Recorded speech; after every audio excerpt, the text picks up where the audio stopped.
Are you hoping to improve your thoracic extension, flexibility, and mobility? Doing so can unlock a whole plethora of movement options, from handstands to barbell squats to bridges. If you've struggled to see improvements from doing the most common stretch variations, then you've come to the right place. In this video, I'll first demonstrate my favorite thoracic extension stretch and mobility exercise, and then explain how it solves the key problems with the most commonly recommended exercises for thoracic extension. Let me know in the comments if you have any questions about performing or programming this exercise.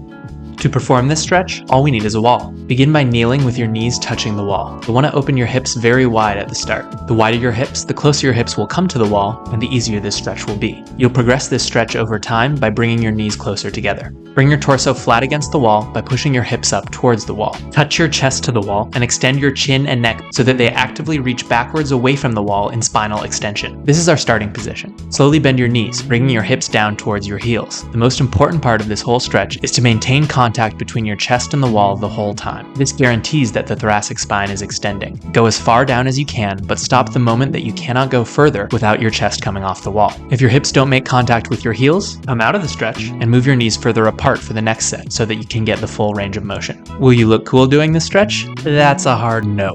But will the stretch feeling and the ultimate progress be worth it?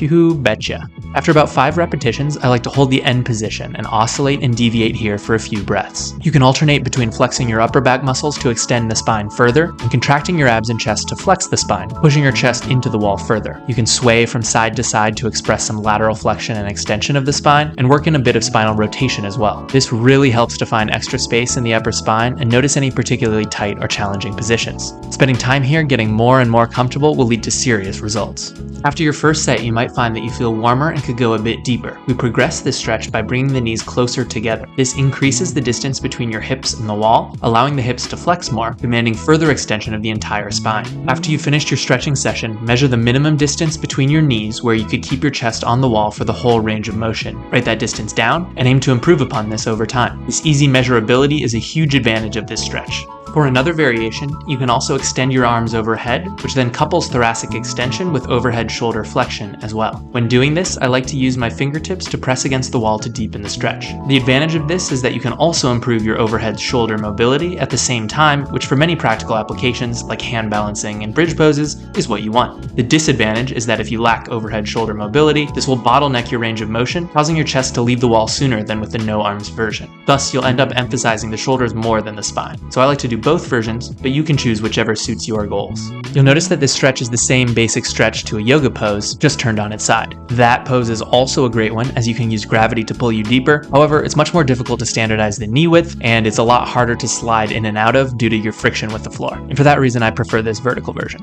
The magic of this stretch is that it forces the top of your spine to always be vertical as your hips flex towards horizontal. By standardizing the end point between the chest and the chin, which correspond to the thoracic and cervical spine respectively, you guarantee that extension occurs towards the top of the spine and cannot be limited to just lower lumbar extension. And of course, you fully flex the hips during the movement, so there's no hip extension. Thus, you use the tactile feedback of your chest and chin on the wall, and you don't have to worry about keeping any other postures in order to ensure you're stretching what you want to stretch in the first place. There's no risk of accidentally cheating and letting your form creep over time. In order to turn this into a mobility exercise, just regress the difficulty such that your chest hovers a few millimeters off of the wall, and do the same movement while trying to keep your chest and chin hovering as close to the wall as possible, but without touching. This will train your active mobility as you try to increase your spinal extension only using your strength.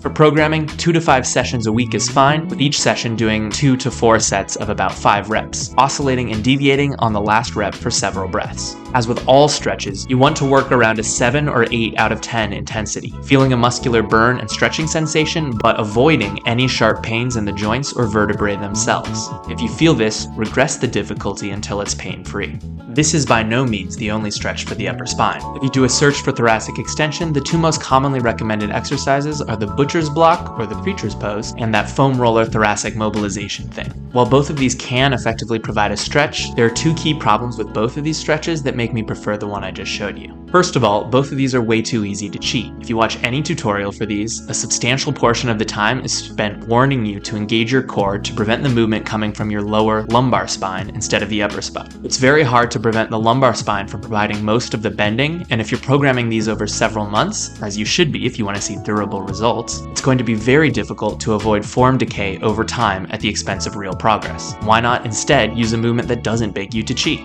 The second key problem is that they're really hard to measure. You want to be able to measure your progress so that you know that you're actually increasing your range of motion over time. Because your torso is floating in space with both these movements, it's quite difficult to measure your progress. Even using video, seeing an extra degree of thoracic extension isn't going to be feasible. If you try to use a tactile method, like leaning back to touch some block or stationary reference point, you still have the problem of cheating and that your hips aren't fixed in space. In contrast, this kneeling wall thoracic stretch, or the caterpillar as I like to call it, has neither of these problems, and for that reason, it's my favorite. During the very first session, you should be able to feel the muscles around your upper spine being strengthened and lengthened effectively, so it will be easy to see if this works for you. For more information on my preferred stretching methods, check out my front splits guide, which explains the activate, oscillate, and deviate methodology in detail. Thanks for watching and have a great day.